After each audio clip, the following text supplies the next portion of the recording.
I have been searching. Welcome to Following the Fire, a podcast for Christians who are rethinking their faith and need a safe place to doubt. As we wander through the spiritual wilderness, we want to find and follow God wherever the pillar of fire leads. And just like God's people in the Bible, we get lost, we miss the point, and we don't have all the answers. But maybe that's okay. We're on this journey together. I'm Nathan. And I'm Steve. Even on my heart. Nathan, it is so fantastic to talk with you. It has been far too long. It has been a very long time, it feels like. I feel like this is what people who had blogs in the in 2002 In the 1900s. Yeah. Every blog entry would be like, I know it's been a long time since my last entry. First you have to apologize, and then you can just get into it. But Or those people on like TikTok or like Reels or whatever on Instagram. yeah. Sorry, it's been 3 hours since I posted. I was on a detox and it really worked, and I just feel really guilty though because I was. Meanwhile, everybody else is like, who are you now? Yeah, what? Nobody noticed. Nobody noticed you were gone. Well, we have actually had people contact us and say, "Are you guys gone?" And it's just been exhausting. We were talking about this right before we started recording, but Yeah. I took on a new role at work, and you did too, and suddenly we're responsible for more people and stuff, and I've been exhausted. And I have been exhausted. Yes. So And I think about this all the time. Like I see how people could easily have doing a weekly podcast be their mostly full-time job. right. Yeah, totally. And when you already have a full-time job and a life and etc. Yeah. At the same time, we both understand we're extremely privileged. It's like, oh no, I get a promotion. Yeah, sorry. They just keep doing that to me, and Yeah, well, it is what it is. How you been? I've been Broad question. Yeah, I have to think back now. I'm always bad at answering how my weekend has been, and now you're asking about. Things have been mixed. I love when the weather starts to get cool, and we're just about to feel that. So I'm excited for that. I don't like when it's dark when I wake up though for work, and that's happening right now. Yeah, it is. Work has been super busy. Life has felt more stressful than normal. And then church has felt weirder than normal. So I'm still trying to figure out all of that stuff. And then every day, just, like my current Trump derangement syndrome counter, I look up court results to see what's on the docket for today. Because you can see publicly The docket for Trump? the Mar-a-Lago investigation. Oh, yeah, okay. So I check it every day and then read the results. And then every day after that, I think, who cares? Why am I checking this? What do I think is going to happen? What am I learning from this? I think I'm the last person that is concerned about that. So that's been my hobby recently, is like, well, what are the justices saying today? Yeah, everybody needs a hobby. Yeah. How have you been? Good, I guess. Health's kind of stable-ish. Kids are back in school. My son is loving band in high school. Yeah, awesome. That's good. Doing the Pep Band thing in the bleachers. That's what they are. And high school is when it really gets fun in high school. It does, yeah. And there's a lot of people involved, and it's not like just the nerds. I mean, it's still the nerds, but that's fun. Yeah. Yes, but other than that, life just continues to move on and does not stop. I want my fantasy, I'm sure I'm not the only person, is that I could have an extra day every week. 8 days. Like everyone has 7, but I have 8. Yep. And I have the day to myself. And I either get to catch up with the stuff I'm behind on, or I just get to just not do any of the stuff. Just exit the flow. Yeah. That's actually, when you say that, I have regained, I feel like I've regained a lot of my week now that I'm not doing absolutely everything for church all the time. Because I didn't realize how much just volunteering here and there just like sucks the life out of your week. Man, I remember Wednesday nights, especially with one young kid. Mm-hmm. I went almost every Wednesday night, maybe every Wednesday night. But I was always so exhausted. I was just there to like drop my son off and then slink down into a pew and just be exhausted. Right. And sit there for a little bit. Oh yeah, I remember that. Yeah, our old church has dropped Wednesday evenings completely. You heard that? I'd never thought I'd see the day. I mean, that was a pretty old dog, and the question was, do you put it out of its misery, or do you let it die of natural causes? And what happened was, it died of natural causes about 5 years ago, and then they decided to put it out of its misery. You know, they're a little bit late, but interesting choice, good choice. Broken clocks and all that. You mentioned church has been weird for you. Do you mind explaining what that is, or like another time? Yeah,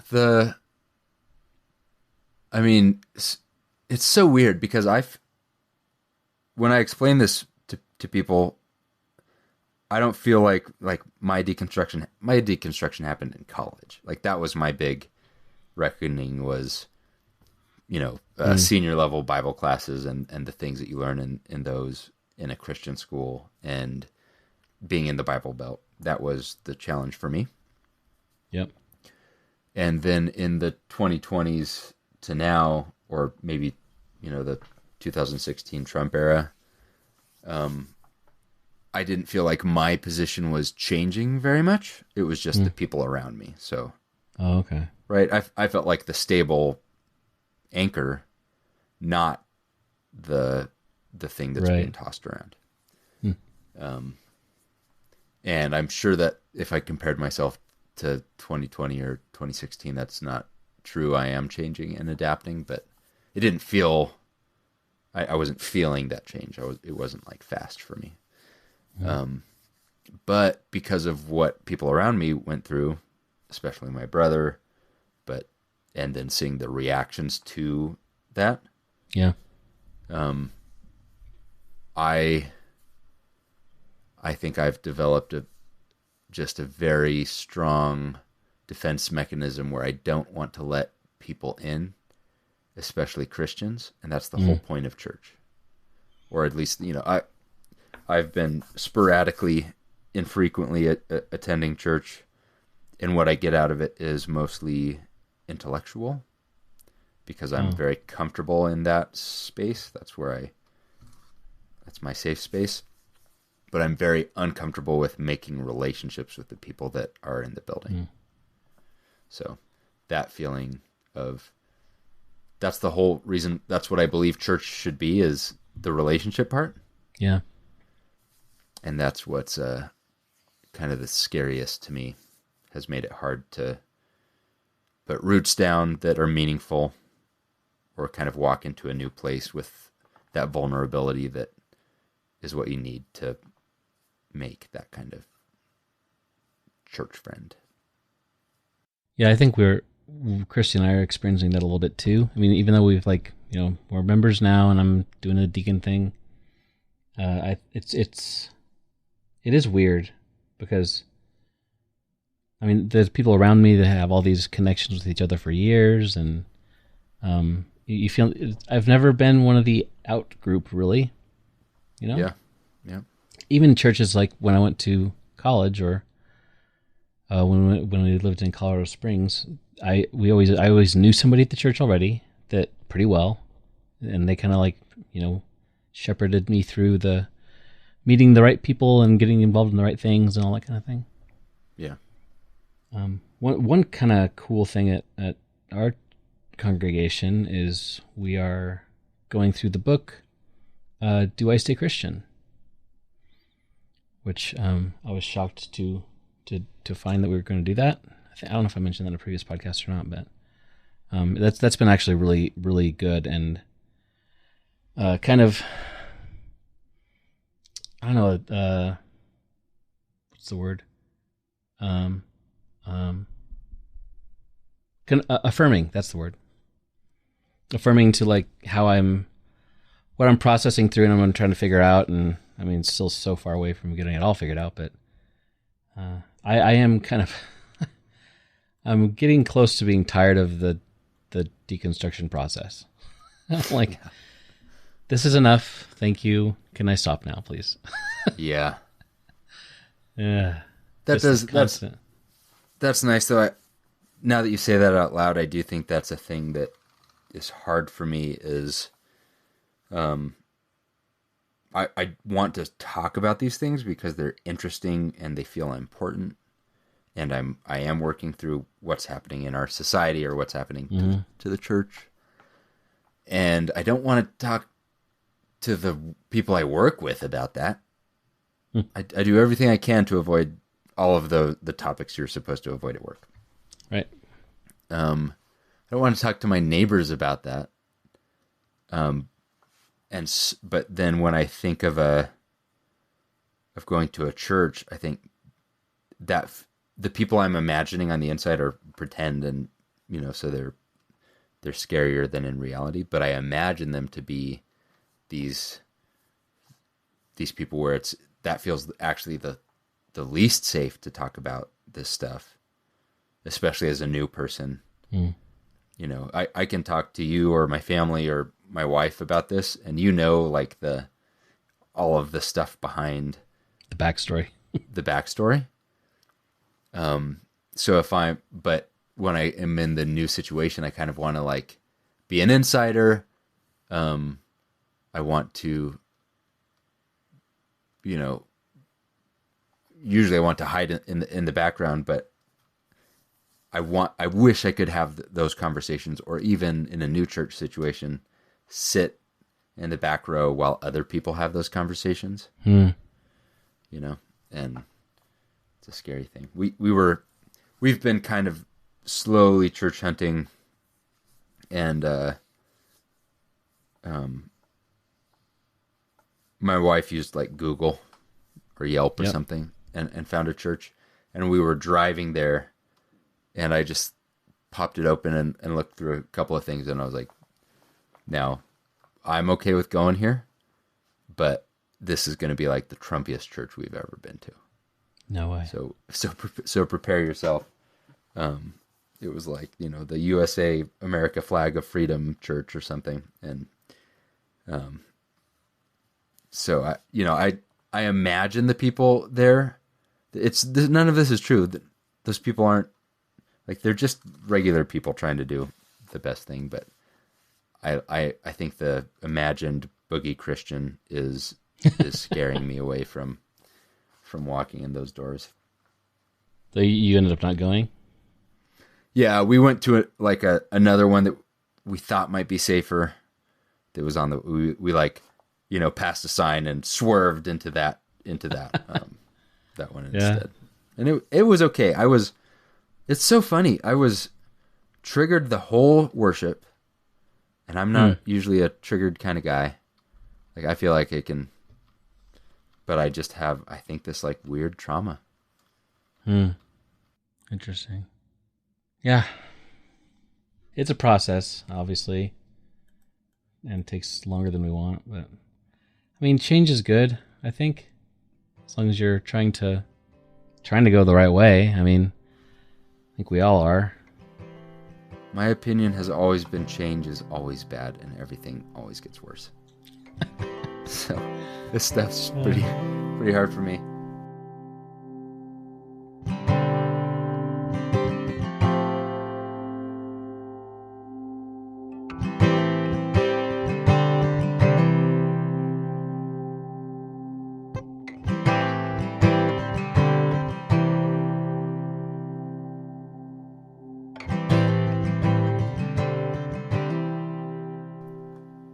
But speaking of which, it'd be nice if you could just take a quiz and know if you're right or wrong. Right. Like to find out your state of theology. Exactly. The state of your theology. Yeah. Well, I have good news for you. Oh, fantastic. So this what is a survey? It's not really a study. It's this big survey that was done by the Ligonier group. Okay.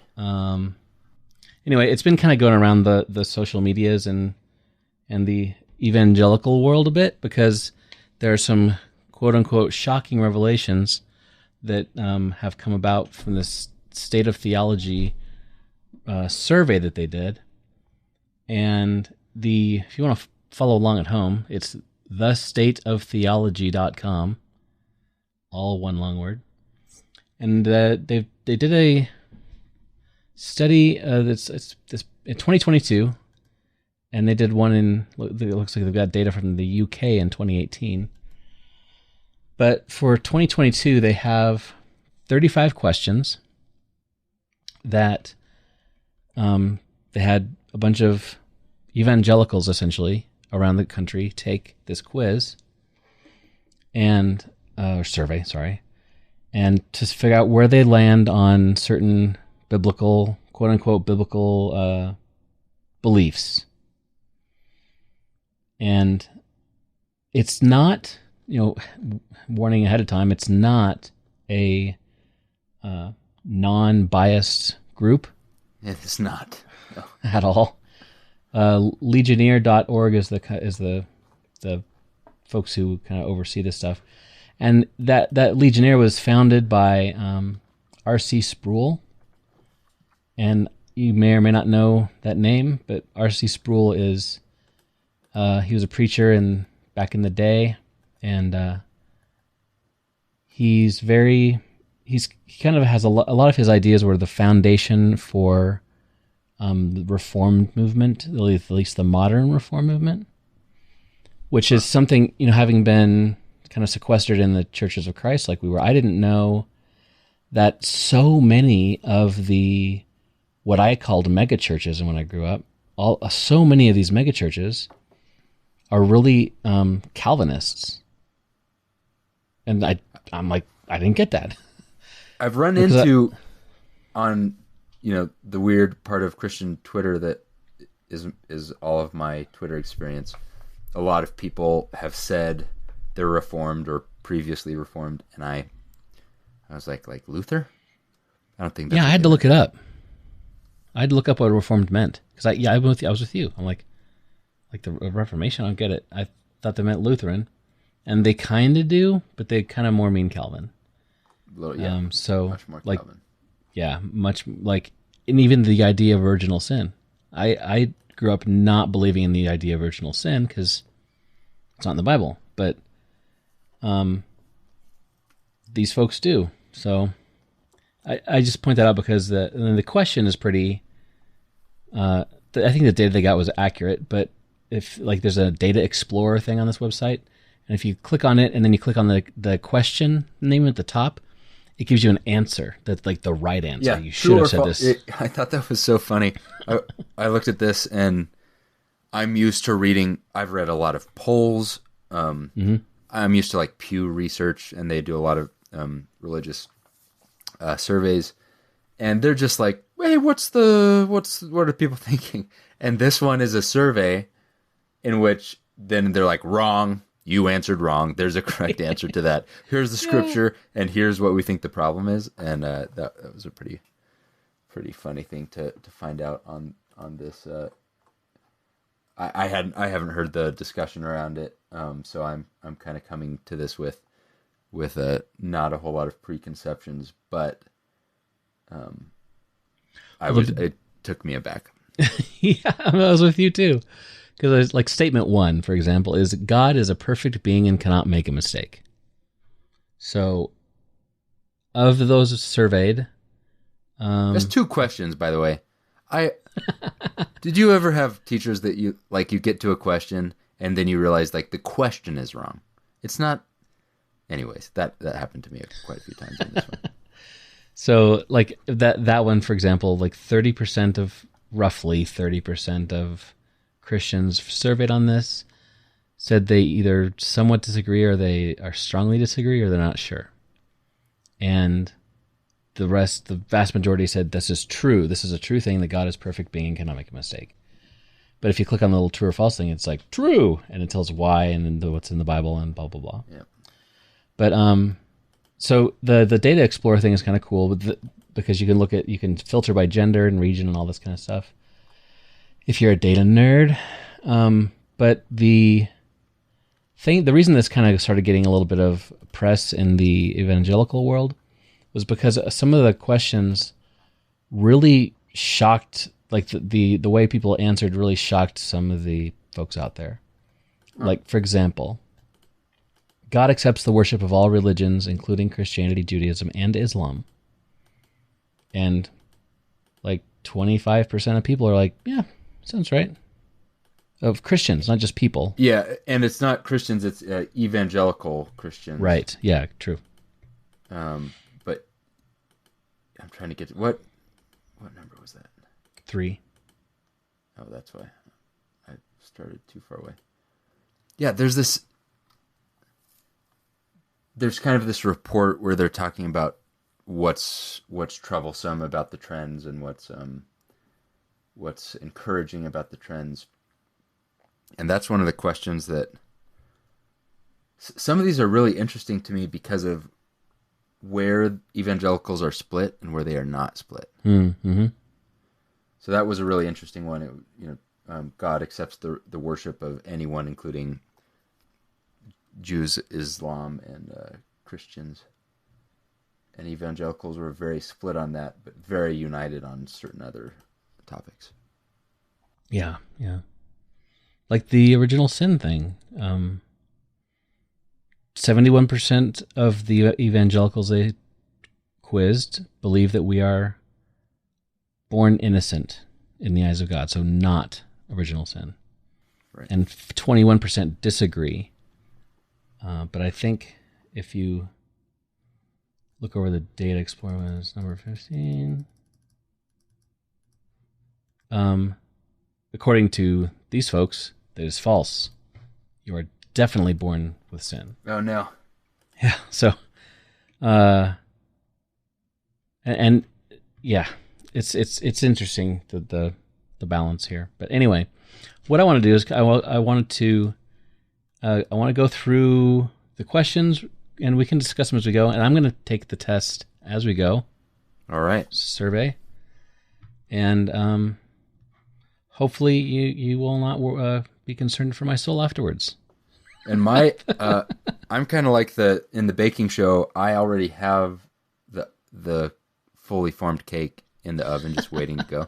So I can't succumb to peer pressure here and change my answer to the correct answer. I didn't check what the correct answer is, but I'm pretty sure I did get the correct answer 100. I think I scored 100. I think I got it correct. You got it all right? I'm pretty sure. Well, we'll see. No judgment though, Nathan. So statement 1, God is a perfect being and cannot make a mistake. And of course I'm going to overthink this like you did. Yeah. And I'm watching you, and you know that I answered, so that all of this is skewing the results. This is not a scientific approach that we're taking. This is not a double blind. It is a single blind. You're blind and I am not. Well, at least, yeah. Okay, so I would have strongly agreed with that statement. My younger Steve would have strongly agreed. But I'm now kind of more in the direction of not sure. I'm going to say a 4 out of 5. Between not sure and strongly agree. Yeah. Okay. I like the 1% of evangelicals that strongly disagreed. They're like, God can do anything. That's what I think they're saying to this. God can make a mistake if he wants to. He's God. Oh. You know what I mean? It's like, can God make a rock too big that he can't lift? Yeah. They're like, yeah. I remember like just baking my noodle in church camp when I was a kid. Whoa, I don't know. Okay, there's one true God in three persons. God the Father, God the Son, and God the Holy Spirit. I'm going to strongly disagree with that because I'm a heretic. Do you want to like share your answers along the way, or? Yeah, I'm trying not to influence, but you know, I'll speak out when I'm just like completely out. So far, I have not strongly agreed. I have somewhat agreed to both of these. I was like, yeah, probably. So God accepts the worship of all religions. Sorry, go ahead. I was going to say we're to the weird one. Yeah, God accepts the worship of all religions. It's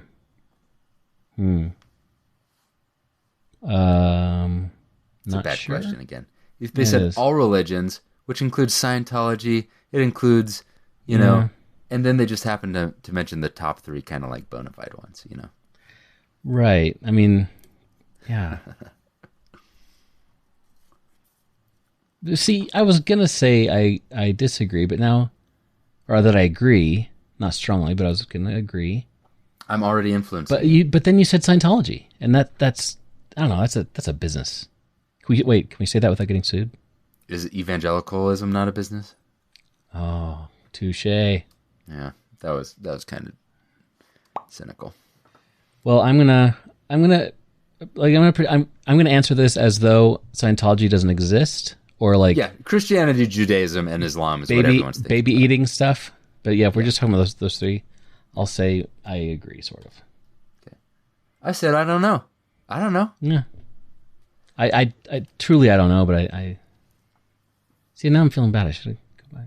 No. See, I told you I'm going to influence you. God learns and adapts to different circumstances.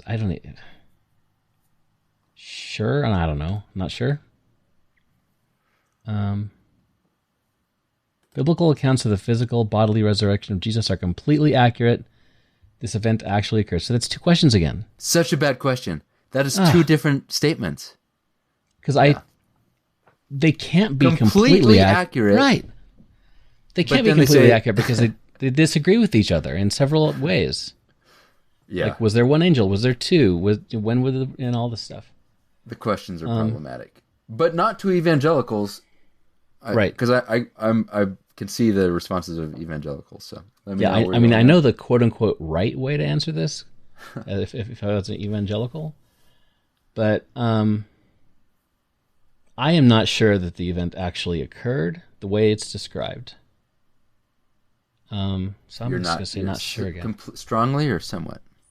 I'm just going to right in the middle. Not sure. Okay. I said somewhat disagree. See, I'm between a 2 and 3, but this was a strong evangelical 99% agreed. Completely accurate event actually occurred, and then 1% was not sure, and 0% said somewhat disagree. So we're out of the camp on that one. Yeah, I think we were disagreeing with different things, though. You were disagreeing with this event actually occurred, and I was disagreeing with completely accurate. I was like, it's not completely accurate. Well, it's definitely not completely. I think I was averaging the two. Okay, so sure. It's definitely not completely accurate, but I'm not sure if it occurred, so I'm going to go right in the middle. Jesus is the first and greatest being created by God. I strongly disagree. They didn't teach us this in Church of Christ school. We did focus on this one. Well, it goes back to like the Nicene Creed. You know, like what is the nature of Jesus? Yeah. Is he God? Was he made by God? Is he in himself the stuff of God? First and greatest? Yeah. Well, I'm guessing that how did the evangelicals answer this one? They're not evenly split. There's definitely there's three out of four would agree with that statement. Okay. Yeah, I mean, orthodox of that, the answer to that question is definitely not, because Jesus is not understood to be created at all. Begotten, not created, not made. Right. That's in the Nicene Creed. Begotten, not made. Right. So he's means. The same stuff of God that is like an amoeba splits or something. I don't know. Yeah, if you did spectral analysis. Exactly. Jesus was a great teacher, but he was not God. Question 7. I strongly agree with that. God created male and female. Is that exclusive? Or, I mean, he did. Do you want me to tell you the true or false answer? Oh, it's a bad question. I'm sure. I'm gonna slightly disagree. I said strongly agree. I was like, yeah, that's in there. Both. Created them all. Oh, yeah, okay.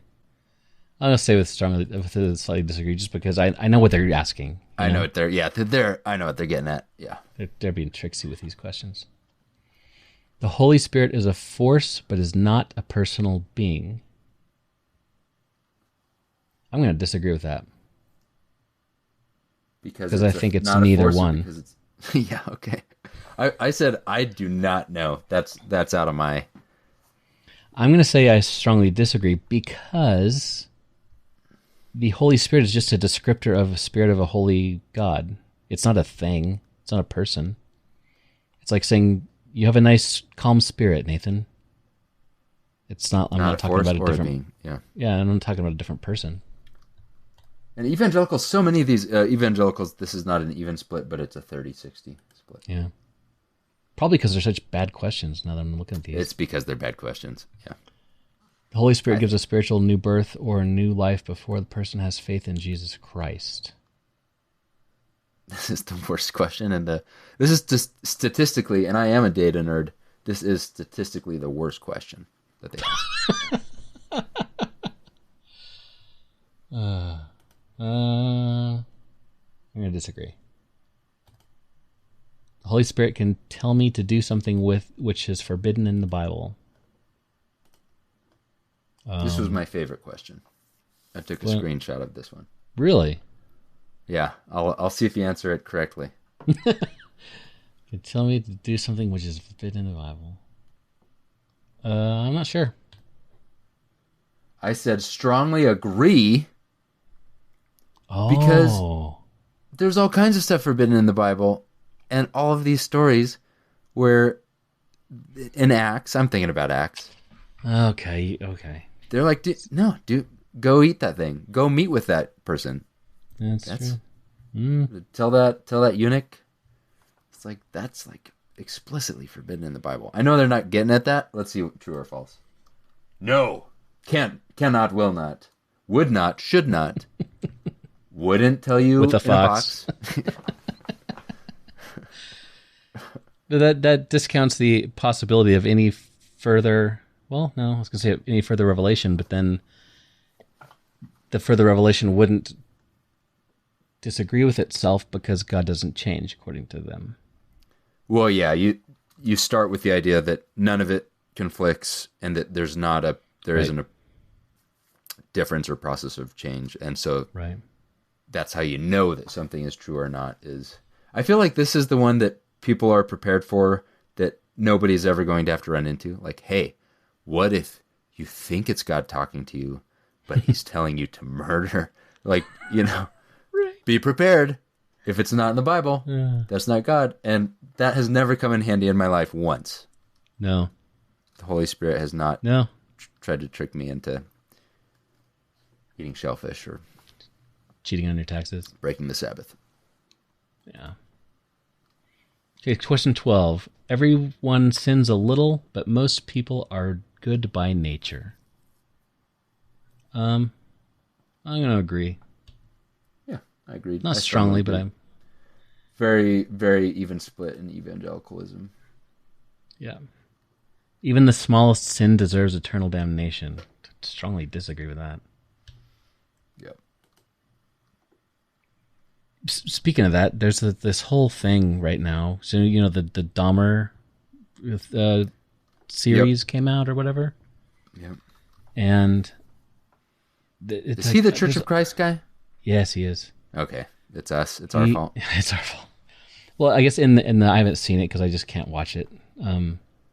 But I guess in the show, he is converted by some priest, and it's like with like a collar and the whole 9 yards. I'm like, this was I met the guy at Oklahoma Christian University who baptized Jeffrey Dahmer. He's like, yeah, my buddy Jeff, you know. Yeah. And he was like country guy, you know. But so the Church of Christ folks are like, give us credit where credit is due. It was us. Right.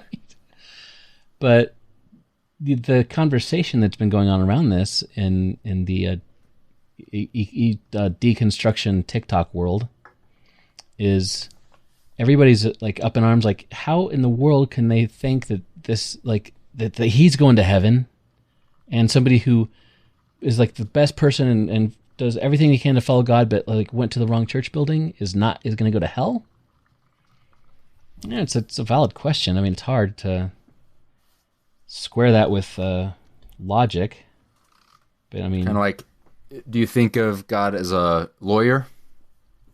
Right. Yes or no? Can he get off on a technicality? I try. I would say no, but I think the way I was raised, it was kind of like that. It was the theme of a courtroom was all over the place. Yeah. In the way I grew up. But yeah. Anyway, that's another big question about how that works. 14. God counts a person as righteous not because of one's works, but only because of one's faith in Jesus Christ. So, like, if you're a serial killer, that's your works. Right. See, so many of these questions, I'm the wrong person to ask these days. I'm just so far off the rails. I'm going to disagree. Number 2. Yeah, I somewhat disagreed. Mostly because I don't think that's what Jesus thought. Mm-hmm. You know, like they've got a true or false. This is, you know. But what did they say? Grace alone and Jesus Christ alone. Yeah, makes sense. But Jesus was like, meh, or, you know, did you feed me and clothe me and visit me in prison? He literally said, you know, you said to me, Lord, Lord, and you didn't help the poor and those in the prisons and stuff, so get away. Yeah. Some of the things in these questions, I'm going to come back to this later, but I wish there was more room for when they see that half of evangelicals are split. Mm-hmm. I mean, it's split half and half. They just think half of them are wrong. Not, right. Oh, you know. Not that there might be some subtleties. Room, yeah. Or we wrote a bad question. Man, that's... Everyone is born innocent in the eyes of God. I strongly agree. Even though that's wrong, according to them. Yeah. The Bible, like all sacred writings, contains helpful accounts of ancient myths, but is not literally true. Bad question. Yeah. I'm going to... Is the Bible true or false? See, what do you mean by true? What do you mean by the Bible? Yeah, right? I mean, knowing what they're asking, I'm going to say I'd strongly disagree. Wait, I'm going to strongly... Yeah, I'm sorry. I strongly agree. Strongly agree. Yeah. The Bible is 100% accurate in all that it teaches. Disagree. Modern science disproves the Bible. Strongly disagree. This is a great question because you can get it wrong, so wrong that you end up on the wrong side of the question. Explain. You can say, like, it sure doesn't. The Bible disproves science. Or you could be like, no, they agree. And you just answered the same as each other. I think that's hilarious. Yeah. Those two people agree. Sure don't. Well, I don't think it disproves the Bible. I'm going to go with that. Yeah, I said strongly disagree.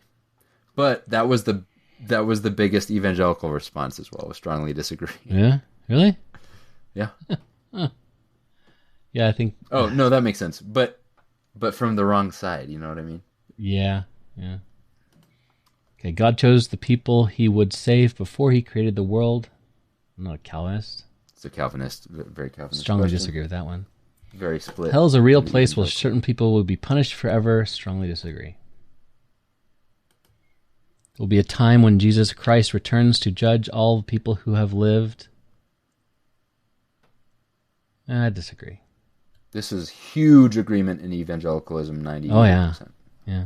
I mean, just by saying that I disagree with that at all, I mean, there's lots of there's complicated reasons why, but just saying that I would be kicked out of most churches.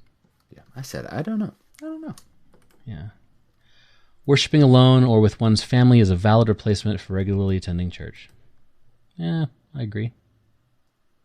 Yep, this is very split in evangelicalism. Yeah. Very split. I mean, like you were saying earlier, there's massive benefits to being at church, but yep. Christians should be silent on the issue of politics. I strongly disagree, which is strongly different than I used to believe. I used to think it totally should stay out of politics. You think they should be silent or not silent? You should think they should not be silent.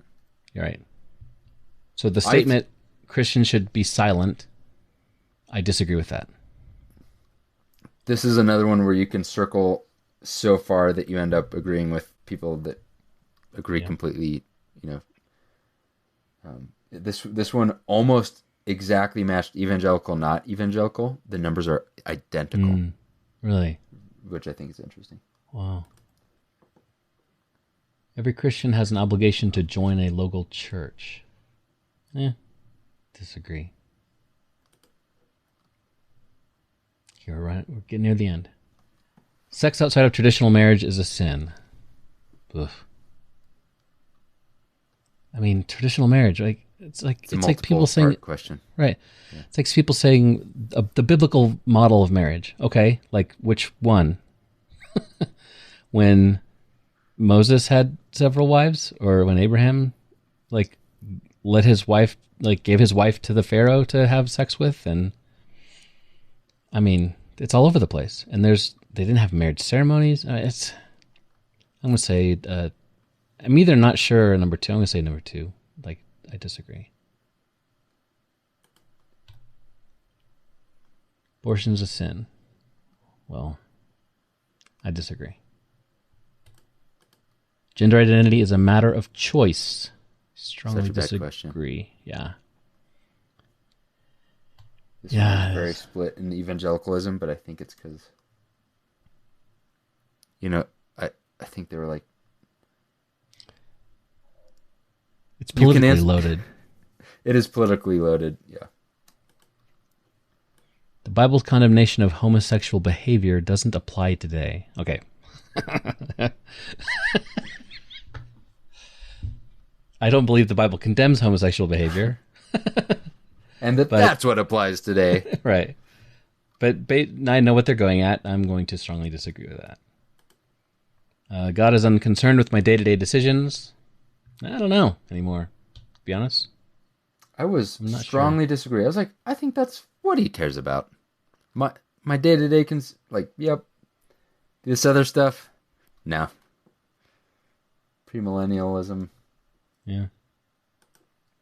The Bible has the authority to tell us what we must do. I disagree. Religious belief is a matter of personal opinion. It is not about objective truth.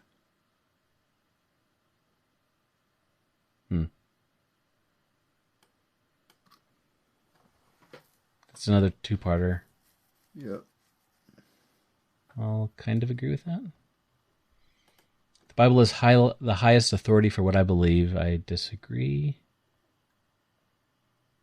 Well, nobody in the entire... They must have not given this question to people. Nobody in the entire survey agreed with me on this question. It was a 0% uncertain. Really?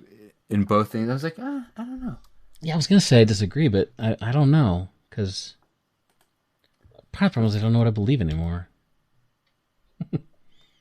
It's very important for me to personally to encourage non-Christians to trust Jesus Christ. So it's important for me to be an evangelist. Yeah. No, I disagree. Jesus Christ's death on the cross is the only sacrifice that could remove the penalty of my sin. I'm going to say disagree. Because some of these are pretty deeply into Calvinist belief, where like I feel like if you grew up that way, you'd know more about some of those. Yeah. And the only reason I'm waffling on this one is that I don't know what sin means anymore. I mean, that may sound stupid, but you know what I'm saying? It's like I've got that in my notes. Yep. Yeah. And the last one. Only those who trust in Jesus Christ alone as their Savior receive God's free gift of eternal salvation. I strongly disagree. Yep, okay. I strongly disagree with that as well. All right, that was all of them. Yep. I think I'll actually jump just because we just brought it up. So I was going to ask you, what is your biggest heresy?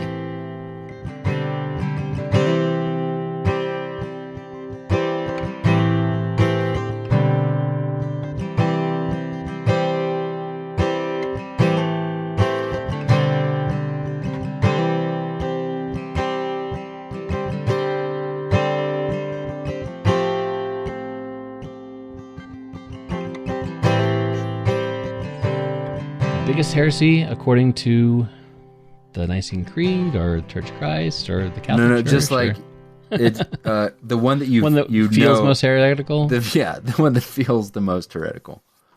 That I don't believe that Jesus was literally deity. I don't think Jesus was God.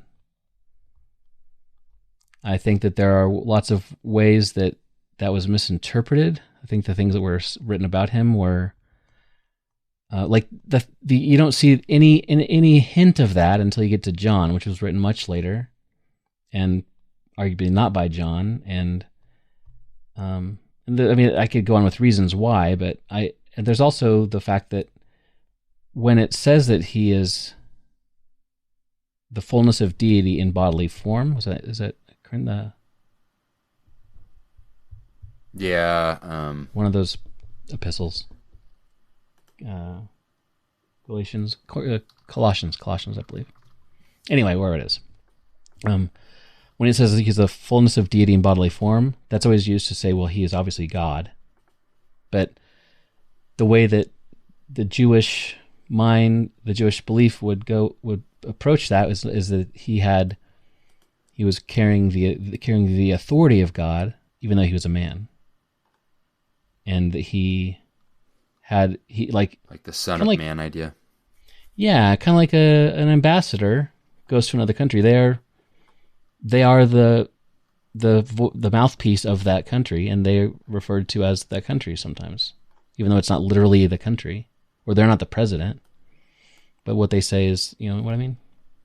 How does that dive down this rabbit hole and then come back? But how does that change what you think about Jesus or his teachings or how does that change it for you? I actually think that it makes the idea of him dying, etc., for our sins and all that, I think that makes it much more impactful in my mind. I think the fact that there's not a reset button for, like, haha, just kidding. Well, there's that, and there's also, all my life I've always thought, was Jesus cheating? Because, you know, in Hebrews, he did nothing wrong. He was unblemished and all that. He was perfect, never sinned. And that's the example for us. I'm like, well, how is that supposed to be an example for me if he's God and... Right. You know what I'm saying? It's like, if it's somebody Superman never struggled with track and field. It's like, yeah, he's Superman. Right, exactly. I mean, he could have run slower, but so I mean, I know, and there are lots of. I mean, I know all the arguments both directions on this one. Yeah, but to me, it makes it if Jesus was a person who, actually had to struggle with this stuff and had like me, who went through the difficulties and stayed true and stayed faithful, that means a lot more to me than someone who, they knew it was going to happen. They're God. They could have, like you hit the reset button at any time. Right. There's no stakes. Yeah. So. It really is that's why I don't like superhero movies, is like the stakes don't ever feel real. They feel too big. Yeah. My biggest heresy is, and you pointed it out, is just the way that I think about sin. My entire paradigm for what sin is doesn't jive with how barely contact with Christian people think about sin, and Christian people think about sin, which is like, if you go on Christian Reddit, 8 out of 10 answers are, is this a sin? If I do this with my girlfriend, is that a sin? Right. How far can I go? And it's like, I'd recommend you log off of Reddit for 3 years, as a 17-year-old, and come back later. But I feel like, and in this survey, there was like sex outside of traditional marriage is a sin. Yeah. Abortion is a sin. But often just this idea of what is a sin and what is not a sin, I think that's almost always the wrong question. I agree. Is this a sin? Just stop it. And when Jesus gets asked about that, I think that he thought the same thing. And that knowing what the list of things is missing the point. And I think why it's so heretical is that's maybe what the Church of Christ does the best, is knowing what is and is not acceptable. Knowing where to draw the line. In the family, in whatever. Yeah. And I kind of think, like, who cares? Is that the point? Mm-hmm. And I don't think knowing what is a sin or is not a sin gets you any closer to God. And it takes away, it gives you a checklist and a clipboard. And I don't think that's the right approach to God. I don't think it's like, yes, no, you've got a 98%. But that's what I think so many Christians believe. And then that has bled out into the society, into what, if you looked at the Simpsons, that's how I see what non-Christians think of us. That's what they think it is there's a scale, and there's sins piling up on one side, and there's good deeds or something piling up on the other. And then it's just, is the balance correct? And then you get judged one way or another. And Christians, or in fundamentalist Christianity, it's kind of like, if there's one sin on one side, then that's the whole thing. But when Jesus comes in, there's not a change to how people deal with sin. It's still just the same list. And the same, okay, now it's still just the same list. So yeah, I think they see Jesus as a sin relief aid, instead of Jesus telling them, no, you should be focusing on people. It's about your priorities, not about the laws. Get your priorities to line up with my priorities. They're not the same as yours.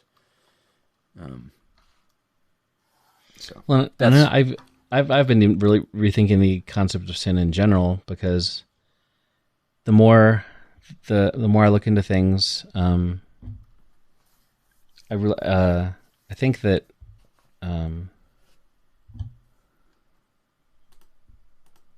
I don't believe that there is a hell anymore. I really do believe that that if there is something after this, then we're going to it's either that there's no hell, or that hell is the annihilationist idea, where we're just destroyed and there's no more. Yeah.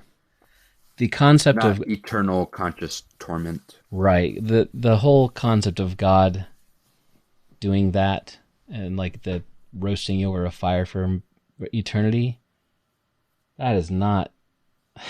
That doesn't sound like a loving God. But I mean, just think of how you would treat your kids. You might discipline them, but would you roast your son over a fire the rest of it forever, and not, he just feels it forever if he like used instruments in worship one time? Yeah, I'm definitely a dabbler in universalism, but mostly just in, I've kind of come to, I'm much closer to John Lennon than I thought I would ever be, where I just kind of think if I pretended that didn't matter, how do I live my life now? But I have noticed this, if you've been steeped in that belief your whole life and you're on the correct side, the side that goes to heaven, there's almost like this desire to justify, or I don't want to classify it too severely, but there seems to be a side that needs for it to be true that the other side is tortured forever and deserves it. It kind of makes you feel better. I mean, it doesn't make me feel better, but it's very dehumanizing, and it makes the other side into, not only do I disagree with you, or do I think what you're doing is wrong, but God hates you, kind of. Yeah. Or you're going to get what you deserve, and so why should I? This is not what people say out loud, but I just wonder if that's why should I treat you any better? You're the enemy. You're going to get what you deserve then, and I should give you what you deserve now. And that it's weird how the fruit of that theology can turn into that. That I don't think most people think about that, but yeah, it's also the situation, the issue of how I'm starting to think about my faith and a lot more pragmatically than I used to, because for so long my Christian faith has been a sin management faith. Yeah. The gospel of sin management. And when you do that, it's a very self-centered idea, because it's all about you getting to heaven. And sure, you're supposed to go to teach other people, but why are you going to teach those people? Because you're told to, and if you don't, then you're sinning, and it's all about you again. And I know there's some, there are edge cases, but when you're focused on... It's very self-centered and individualistic, and I think it's easy to be caught up then in your own failings. Yeah. And you don't have to spend any time or have any responsibility towards people around you. Right. When you're focused on getting to heaven, then also this earth doesn't matter. There's people around me. If they're going to go to hell, I guess it's too bad, And I don't care about the environment. I don't care about lots of things, because it's all going to go away and be restored, quote unquote. And so I think that's a really dangerous path to go down. That's part of what I mean too by kind of my heresy around the idea of sin is I think it actually, if sin is falling short in some way, is driving a sin, is using gasoline a sin, is living above the median income a sin, is, and I think just the answer to that's not very helpful for, it doesn't mean what I think a lot of people mean by that. It's more like, it's easier to think, how can I live in a way that I'm glorifying God, or how can I reflect God's priorities in my life? And then who cares what is a sin? Like that. Yeah, I do. I remember I mentioned a while back the John Philip Newell book called Sacred Earth, Sacred Soul. He came to speak at our church in May, and what he was talking about in his presentation when he was here is I think somebody asked him about sin, or he was talking about it in his talk. But he was basically saying that to him, what his understanding of things is, if if the creation is sacred, and God has imbued himself into all things, and people are sacred, our souls are sacred, then sinning is when you're doing harm to something that is sacred. That was an interesting thought. I wish that question had been in the survey. I think that's something that was missing from maybe my theological formation was, do you believe that people of all age, gender, creed, background, whatever, deserve a special kind of respect because they were created in the image of God? Mm-hmm. Or, do you believe in the concept of imago Dei, and that's what, and what do you do as a result of that? I think that's missing from. And I also what I really liked about his view of things is the earth is part of that. Yeah, so if you are mistreating and hurting the environment, if it's truly something that God made, and then it's a holy thing, then why are we treating it like crap? Just like you wouldn't treat a dog. Like, people who treat animals horribly, like I can't abide that. It's like, right. I will have nothing to do with you if you are an animal abuser, because there's something in people that they would rather, like, there's a website, it's something like along the lines of does the dog die at the end.com or something like that. It's like it's like all these listings, and it's just like yes, no, how many animals die in this movie, and there's no concern about how many people die. I thought that was funny, right? But does the dog die? And so people are very concerned about animals. We have this drive and this need to take care of the earth. I mean, hey, it's in Genesis 1 or 2 about our job is to take care of the planet. So if we're not doing that, then we are sinning, but because we're destroying something and treating it as filthy, the thing that is holy, and treating other people is the same way. That way, it's disposable. It's going to burn up. Get a new one. Right. It's a spoiled kid. It's like if you break your Nintendo, you get a new one. And I used to think that last thing on this point, I used to think that it didn't matter what your concept of the end times was. That who cares if it's 1,000 years, whatever, what this means, blah blah blah. Just it's going to happen. What's going to happen is going to happen. But when you think that it's all going to burn away and it's pointless, then it does impact things. Yeah, your theology. I'm the same way. I don't think it matters for where you end up, but it can influence how you live and how you treat people. Right. For sure. So I was going to say one thing that I want to point out that jumped out to me. I was looking, and this has been a theme in our show, obviously, is I was looking at the gray answers, which is I don't know. Mm-hmm. So the first thing I did, I dove into the data and just looked at evangelical versus not. And surprise, surprise, evangelicals are pretty sure of stuff.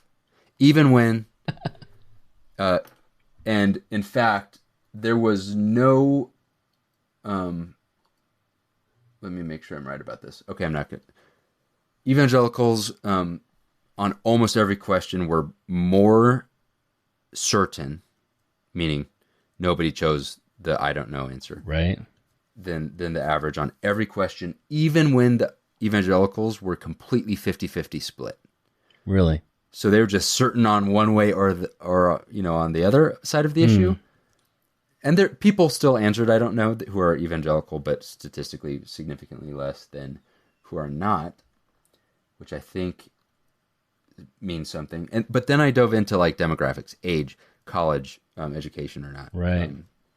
And I thought this was really interesting. I don't know what it means. I'll see if you can synthesize it for me. Okay. So one of the categories was income over $100,000 or more. So $100,000 or more income.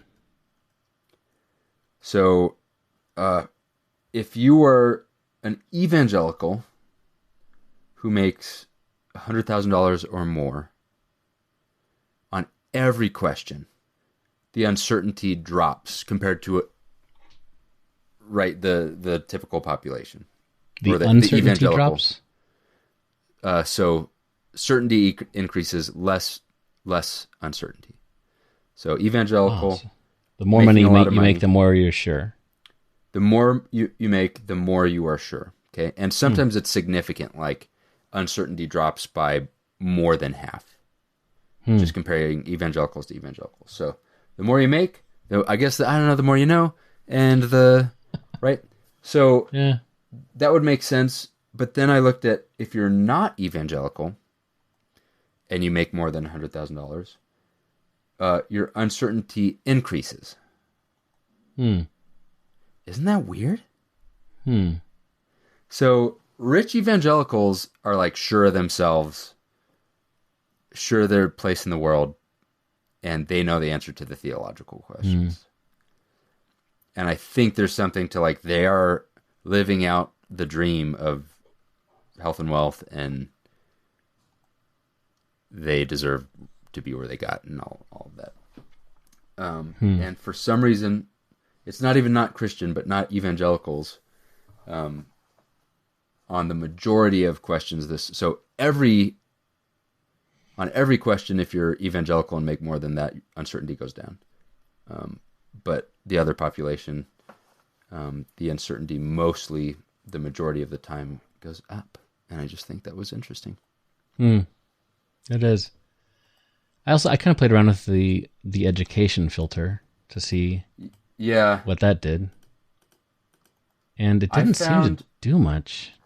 I found not much until you said, like, no high school. And then you kind of get... Yeah. Yes, okay, that's true. You do kind of get... Seems like a lot more certainty around the things that they're supposed to be certain about, according to the church. Yeah. Just so more falling in line with the status quo. Yeah, that's the thing I did right after income, is I thought, oh, maybe that correlates to education, and that if I chose like a high education, that would show me the same results, but it did not. Interesting. Did any of the responses surprise you, like from the data that they show? I mean, I was so distracted by the questions. Give me a second.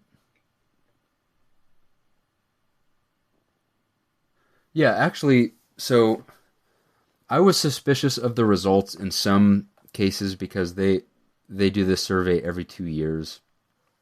There were a few questions where the numbers jumped by more than 10% in 2 years.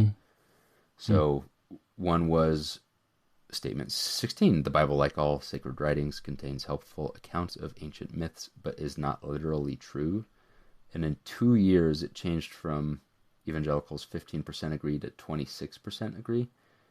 And I just thought, what changed in 2 years around the idea of sacred writings and ancient myths that moved the needle by 10%, unless there's a insecurity in the world of evangelicalism that makes you want to cling to certainty.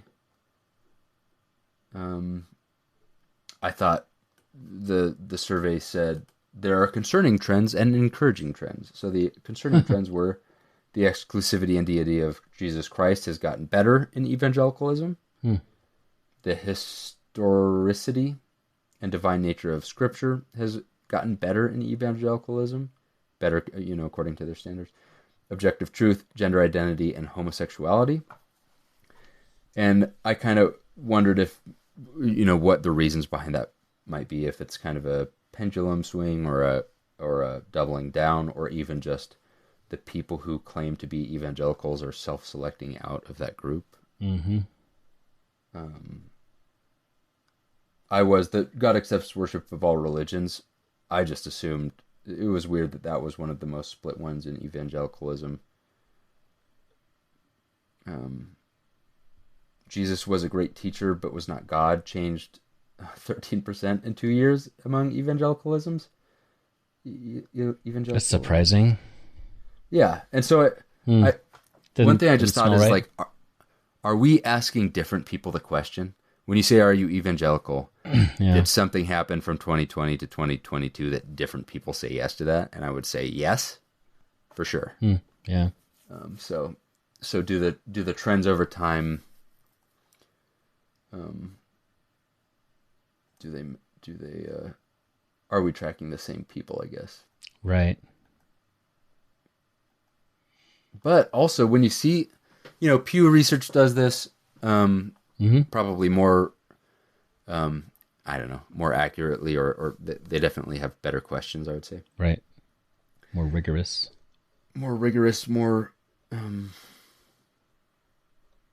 But I do see, like, the trends over time that they're seeing, if they are asking the same question and they're seeing a gradual change, then are their conclusions so far-fetched?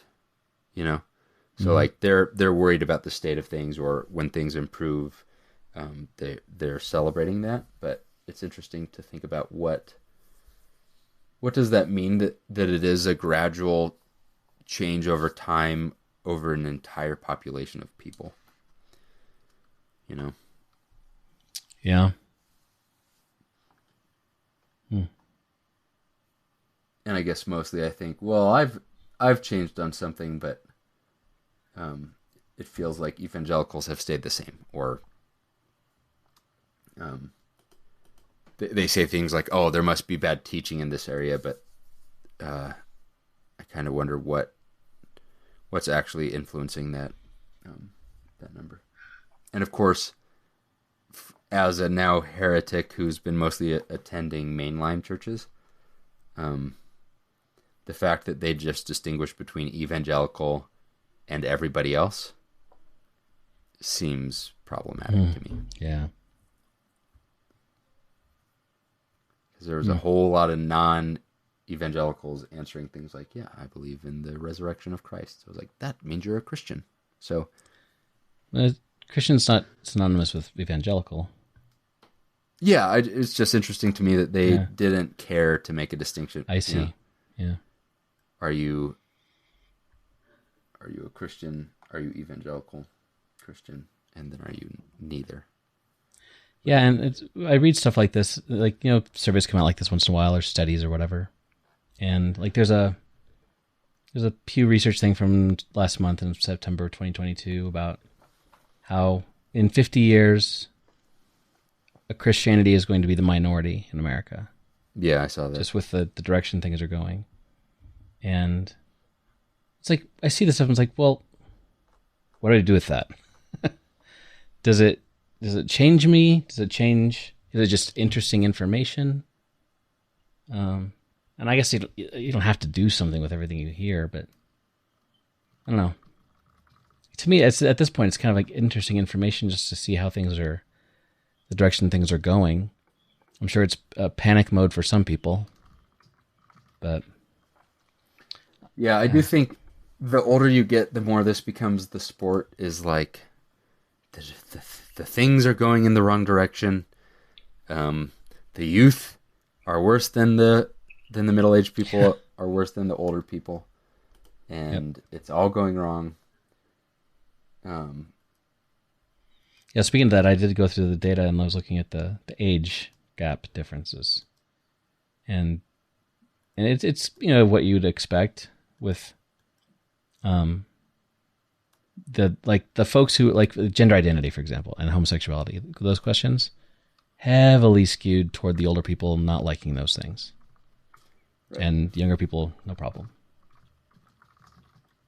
And so there's always going to be some of that, and I don't know.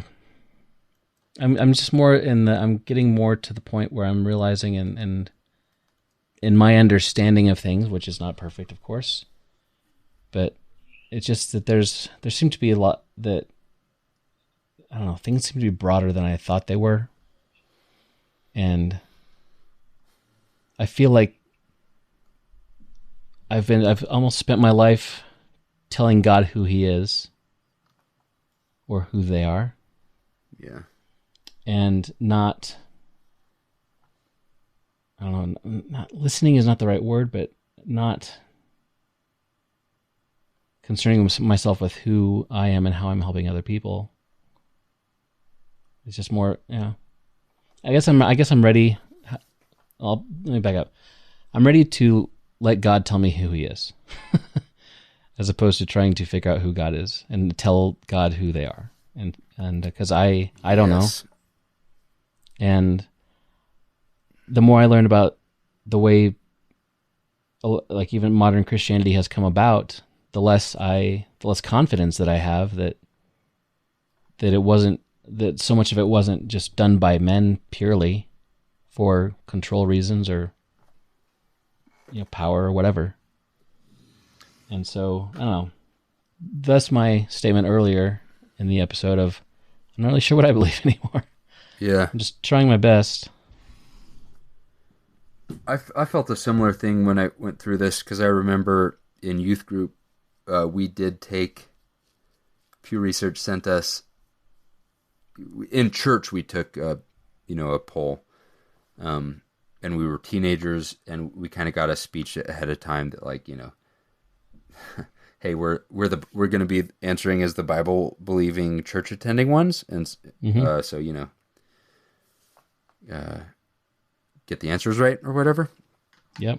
And I remember as I was taking that, I took it as if there is a correct answer to those questions, and I was looking for, okay, what is the correct answer to these questions? And then when I saw if I saw the results, I would say, oh, I can't believe 70% of people didn't get the right answer, or I can't believe the direction that people are heading that are on the wrong side. And I would have been fully confident if the last question was, how many of these did you get correct? I would have said all of them. Yeah. And when I was looking at this, I knew what, the questions were problematic, but when I placed my answer down, I did not feel like I got the answer correct. And the other people who didn't answer the way that I answered did not get it correct. I still sometimes ridicule people who believe differently than me, or think that they're wrong or stupid or selfish or they're not thinking. But I'm definitely slowly learning. If I've been wrong 10 times in a row, and every time I thought I was absolutely correct, maybe I should just stop thinking I'm absolutely correct, stop concerning myself with that, and be a little bit more curious about, why do people believe differently than me? What are their perspectives? And can I learn? A thing that's very new for me is just, can I learn from this person? Even if I know that they believe things that I'm completely opposite on, or they've done something wrong at work, or they look like the wrong kind of person. If I approach that situation and think maybe they know something that I don't, the answer is always that they do. Yeah. Curiosity is something that I'm really trying to work on having more of, and being less certain. I think there's value in being less certain and just trying to be humble about it, because, like you said, there's so many different ways to approach things in the world, and so many different people and perspectives. We can always learn something, and being curious about how they got to that point, or why they believe what they believe. I've learned a heck of a lot more in the past couple of years doing that than I feel like I've learned in a lot of ways before. Yep. And you're a nicer person that way. I mean, nobody minds asking questions, but if you just like come in, guns a-blazing, you're doing this wrong, then you're not going to be much of a friend. Your world definitely gets a lot bigger when other people have value, even if they're wrong, or there's a possibility that other people are right or have something to teach you. Well, good news is you and I are right most of the time, right? That's why people listen, is just to hear the correct opinions, align their views to ours so that we will accept them, because if they're not 100% aligned, we absolutely will not.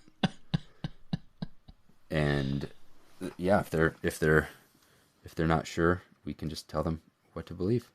Yep. Being told you're wrong is love. And that's what we're here for. Well, I better head out. Thanks for going through that with me. Yep. That was good. I enjoyed that. Stuff.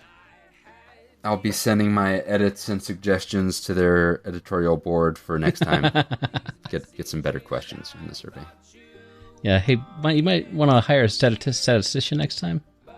Yeah. Who writes non-biased questions. Exactly. Yeah, and one question per question. If it's true or false. Good grief. Well, at least I passed the, or I failed, whatever you want. Yeah, I failed the MIA Reformed Evangelical. I thought at the end it was going to tell me, like, wrong. and give me a tract to help me out. You are this percent certainly going to hell. They just left me hanging. They were just like, we're not even going to tell you how wrong you are. Maybe I'll get an email. Did I pass? I gave him my email. Yeah, help me out. Well, you could go through in the Data Explorer and compare your responses and see if you got it right or not. It's kind of tedious, but we can come up with a Hey, thanks for listening. We hope you got something out of the episode today. After every question, it should check the show notes in your podcast app like for all the links and references that were made. if you hit the wrong. Or you can find it all at followingthefire.com. Like when you get your password. If you'd like to support the show, please go to patreon.com/followingthefire. I will. I'll see you later, man. See ya. And of course, we'd love it if you rate the podcast and share it with others. See you later. And I'll give you all my heart. Don't you know it's all I have? Even on my heart can't compare with what you're worth. I have been running almost all my life, but you always chase me down.